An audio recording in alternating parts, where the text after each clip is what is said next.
Hai, ini Vanessa. Kembali dengan bagian terakhir ceritaku.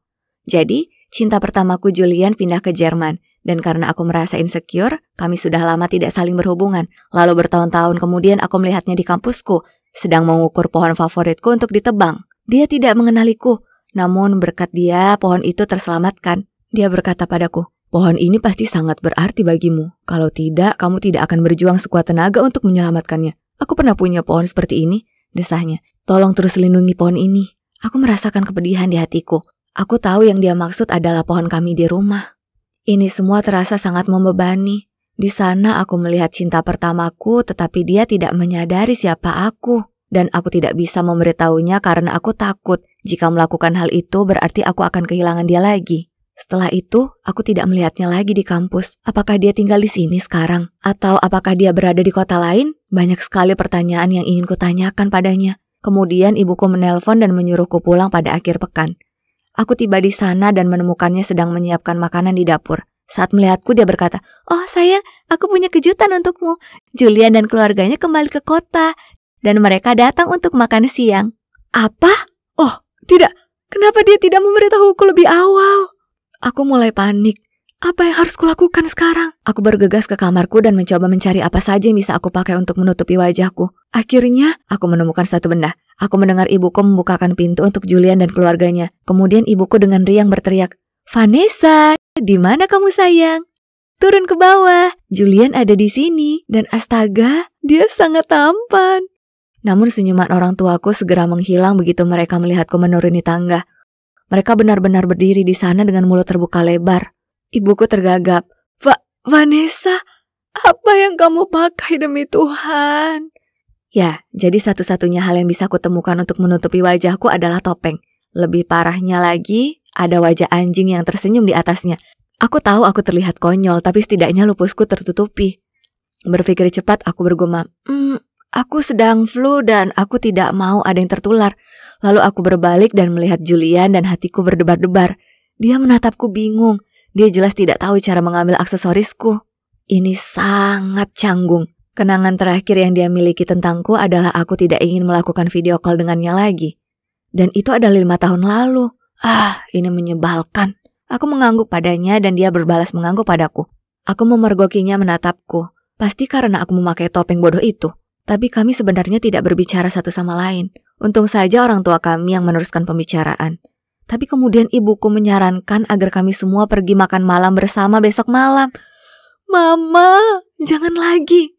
Kenapa dia tidak menyadari kalau aku harus diberitahu sebelumnya tentang hal-hal ini?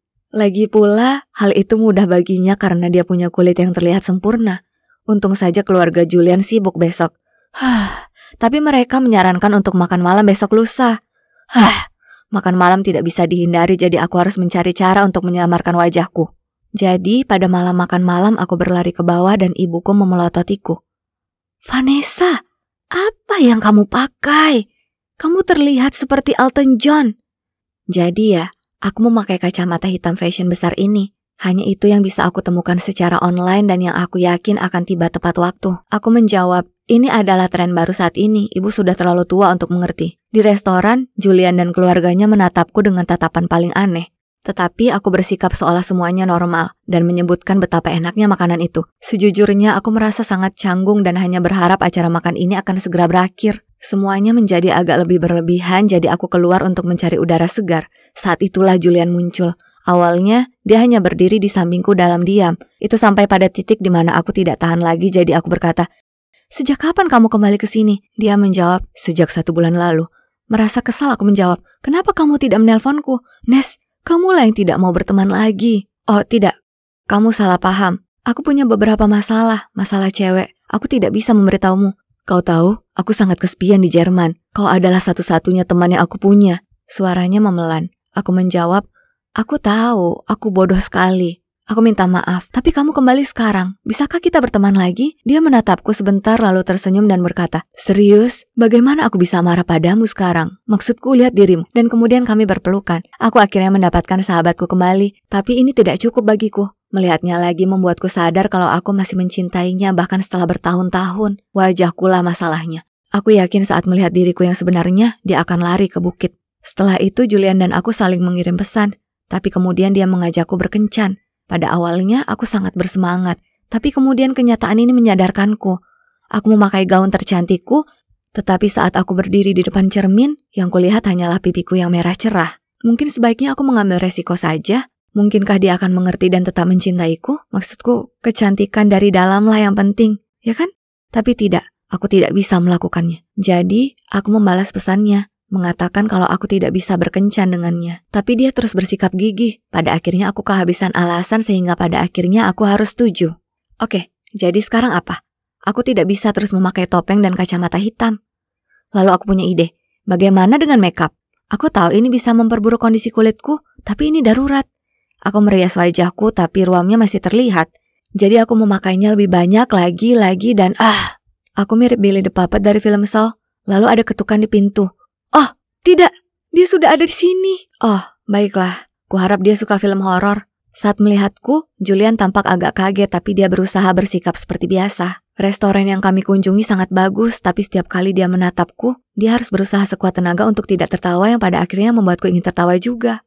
Canggung. Setelah itu, kami berjalan-jalan melewati taman ketika tiba-tiba hujan mulai turun. Jadi kami bergegas menuju pohon besar kesayangan kami untuk berlindung. Julian menemukan ukiran di pohon dan berkata, "Apakah kamu ingat ini? Hari itu aku berjanji padamu bahwa aku akan kembali untukmu."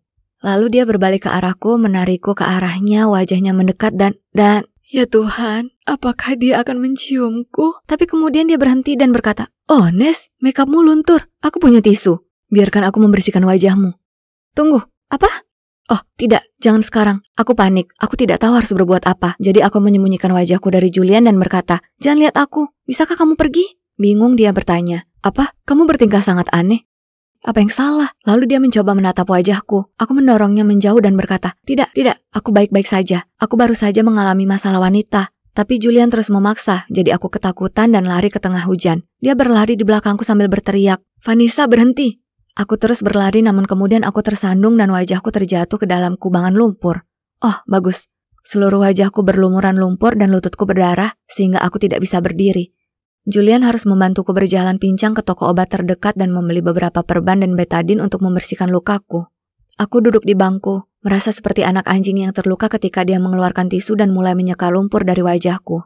Awalnya, aku menghentikannya, tapi dia menatapku dengan sangat serius, jadi aku membiarkan dia membersihkan wajahku. Ya, itu saja. Julian akhirnya akan melihat wajahku dan dia pasti tidak ingin berkencan denganku lagi. Sambil membersihkan wajahku, dia tampak terkejut lalu berkata, "Tunggu sebentar. Kamu kuliah di Florida kan? Bukankah aku bertemu denganmu beberapa minggu lalu di kampus? Kenapa kamu tidak memberitahuku kalau itu kamu?" "Karena aku tidak ingin kamu melihatku seperti ini." Aku memalingkan muka. Dia tampak bingung, jadi dia bertanya, "Seperti apa sebenarnya, Nes? Tingkahmu aneh sekali. Apa maksudnya? Apakah dia mencoba mengejekku?" Jadi, aku berteriak dengan marah, "Itu wajahku. Jangan bertingkah seolah kamu tidak melihatnya. Aku takut jika kamu melihat wajahku, kamu tidak ingin bersamaku lagi." Julian menggelengkan kepalanya dan berkata, "Tidak, Nes. Kenapa aku melakukan itu? Bagiku, kamu akan selalu cantik. Kecantikan bukan hanya tentang memiliki wajah yang cantik. Ini tentang memiliki pikiran yang cantik, hati yang cantik, dan jiwa yang cantik." Dan kemudian dia mencium keningku. Astaga, aku tidak pernah membayangkan akan menjadi seperti ini. Julian memang orang yang paling manis, dan aku seharusnya tidak pernah meragukannya. Ya, Julian dan aku menjadi pasangan resmi. Mencintainya membuatku begitu sangat bahagia. Dia membuatku percaya pada diriku sendiri dan mengingatkanku bahwa walau dengan penyakit lupusku, aku tetap cantik. Dan kami akan segera menikah beberapa bulan lagi. Aku tidak sabar untuk menghabiskan sisa hidupku bersamanya, bahagia selamanya. Jadi, seperti yang bisa kalian lihat, pada akhirnya Julian adalah cinta pertama dan terakhirku, yang berarti impian dongengku menjadi kenyataan. Tapi izinkan aku memberitahu kalian satu hal, tidak penting apa kalian akan menikahi cinta pertama kalian atau tidak. Sangatlah penting bagi kalian untuk menikah dengan seseorang yang membuat kalian bahagia dan menerima kalian apa adanya. Jadi, saat kalian menemukan seseorang seperti itu, maka pertahankanlah dia, entah itu cinta pertamamu atau cinta ke-21.